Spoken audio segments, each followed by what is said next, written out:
안녕하십니까.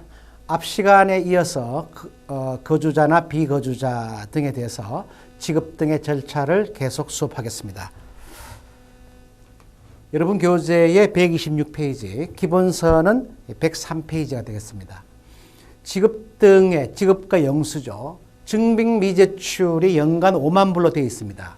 한도에 대한 설명으로 옳지 않은 것은 건당, 지금 여러분 교재가 다 개정이 됐는데 아직 반영을 못했어요. 물론 시험에 나오지는 않습니다.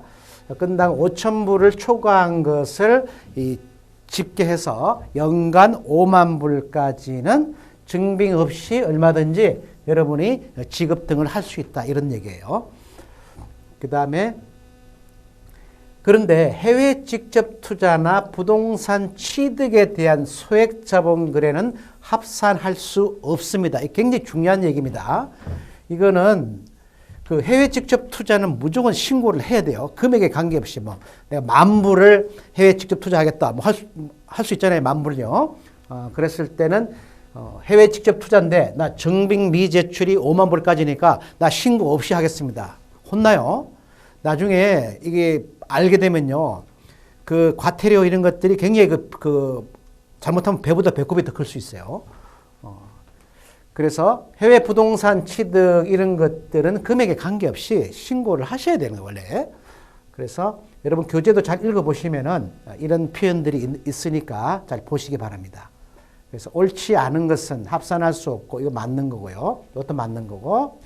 그 다음에 증빙을 그 5만 불을 카운트하기 위해서는 한 개 은행을 그 영업점을 지정해야 되겠죠. 그래서 지정을 해야 되는 거고, 지정거래 은행 제도입니다. 5만 불이란 것은 연간이죠. 1월 1일부터 12월 말까지죠. 만 1년이 아니고, 그래서 답이 4번이 되겠습니다. 그리고 여러분 그 기본서의 그 103페이지에 나오는데요. 103페이지에 그 밑에 좀 보시면은 그 해외 부동산하고 해외 직접 투자는 해당되지 않고, 그 얘기가 있으니까요. 시험에도 자주 출제가 됩니다. 그래서 5만 불이라고 해서 무조건 특히 해외 직접 투자, 부동산 투자, 그거 문제 크게 됩니다. 그래서 이게 빠져 있으니까, 이런 것들은 빠져 있으니까 오해가 없도록 하시기 바랍니다.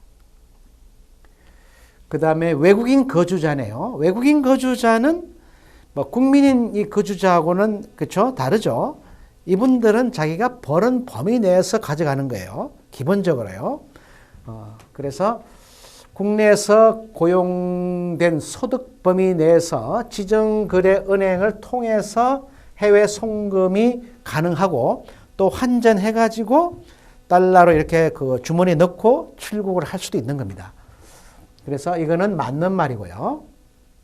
이것도 지정거래은행을 통해가지고, 여기요, 통해가지고 5만 불 범위 내에서는 국민인 거주자하고 같이 인정을 해줍니다. 이거 왜 해주냐면요, 이런 무증빙이면 좀 문제가 있는 거죠. 근데 실질적으로 외국인들이 들어와서 증빙이 없는 경우도 좀 있을 수도 있겠다.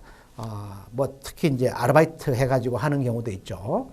그래서 원칙적으로는 이제 보수를 이 범위 내에서 해야 되는데, 단 지정거래 은행을 여기 통해 가지고 하기만 하면은 늘 오는 사람이잖아요.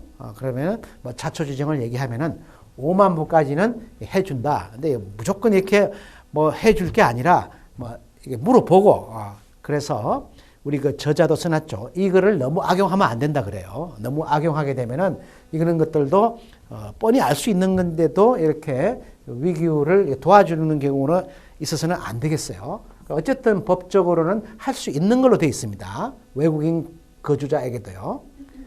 그래서 이것도 맞는 거고,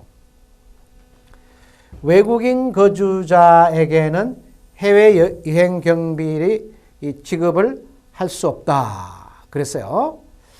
이 외국인 거주자는 5년 이상 된 사람한테는 그 유학 경비도 줄 수 있다 그랬죠. 외국인 거주자는요, 해외 경비 명목으로 원화를 가져와 가지고 달러를 바꿔주는 거는 원칙적으로 안 되게 돼 있잖아요. 왜냐하면 국내 보수를 범위 내에서 자기가 돈을 들고 나가면은 그게 뭐 해외여행 경비인지 뭔지 우리가 알 바가 아닌 거지.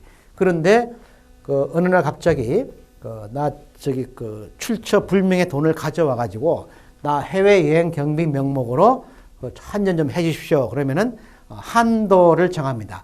우리나라 국민인 거주자가 해외여행 가려고 그러면 얼마든지 환전할 수 있는 거죠. 근데 외국인한테는 원래는 해줘서는 안 돼요. 해줘서는 안 되는데 이 사람이 물론 국내 보수 받은 범위 내에서 그 돈 가지고 해외여행 경비 명목으로 환전할 수 있죠. 그러면은 해외 경비라고 얘기할 필요도 없어요. 그냥 외국인이니까 뭐 주는 거지. 해외 경비를 해외여행 하든 말든 네 알아서 해라. 이렇게 얘기할 수 있는 거죠. 문제는 뭡니까? 출처 불명의 돈을 가져와 가지고 그죠? 나 해외 경비 명목으로 좀 해 주십시오. 이럴 수가 있잖아요. 그럴 때는 금액적인 제한이 있습니다. 그래서 여러분 교재에 보시면 109페이지요. 만불로 되어 있죠. 교재에 보시면은 만불로 되어 있습니다. 그래서 109페이지에 그 위에서 보시면은 만불 이내에 하나요. 그죠? 우리나라 고생하는데 그 경비 명목으로 주라 이거지. 여권에다가 이게 적어야 돼요. 기재하여야 하며 환전 또는 송금으로 처리할 수 있다. 그래놨습니다. 그래서 좀 봐주는 겁니다. 이거는 봐주는 거예요. 사실 외국인한테는 여행 경비 명분이라는 말이 사실 필요 없는 거죠. 우리가 그냥 돈 주면 되는 거잖아요. 그런데 구태 이렇게 하는 이유는 이 원화를 가져오는데 그럼 텔러가 일일이 이 원화가 어디서 났습니까? 국내 보수입니까? 증빙 보여주세요. 할 수 없잖아요. 그거는 은행 텔러도 귀찮아요. 귀찮아. 그러니까 만불까지는 그냥 줘. 뭐 이런 얘기입니다.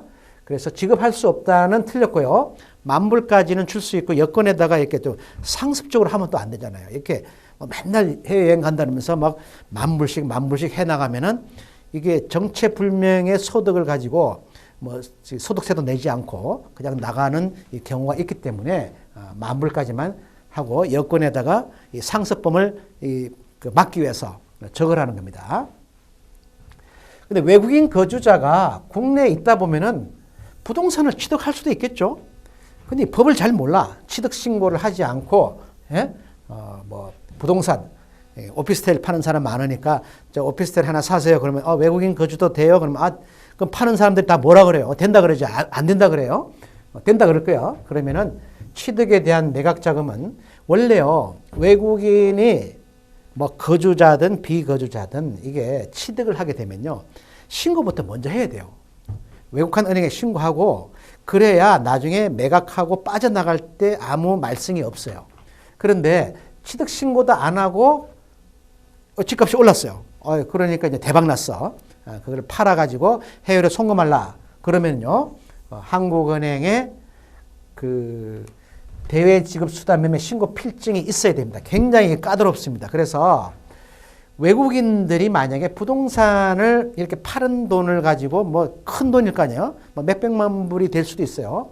그걸 환전해 가지고 송금하려고 은행에 오면요. 조심하셔야 됩니다. 무슨 돈이냐 물어봐야 될 거 아니에요. 그러면 내가 부동산 투자한 돈이다. 그러면 취득할 때 신고하셨어요? 난 몰랐는데? 안 했는데? 그래요? 그러면 무효로 할 수도 없고, 그렇잖아요? 한국은행 가셔가지고, 대외 지급 수단 매매 신고 필증 받아오세요. 한국은행에 가면 이제 좀 혼좀 나겠죠? 왜 이 외국인이 이렇게 오피스텔을 사셨나요? 그러면은, 나 잘 몰라서, 사실 외국인들 잘 모르거든요.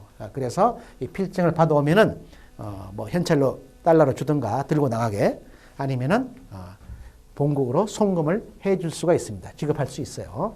요거는 부동산 부분에 비거주자의 부동산 취득 부분에 대해서 또 나올 수 있습니다. 그래서 답이 3번이 되겠습니다. 자, 그 다음에 국민인 거주자는 뭔 문제가 있겠어요? 아무 문제 없어요. 들고 나갈 때 만불 초과되면 세관에 신고하는 것 외에는 없어요. 그죠? 그래서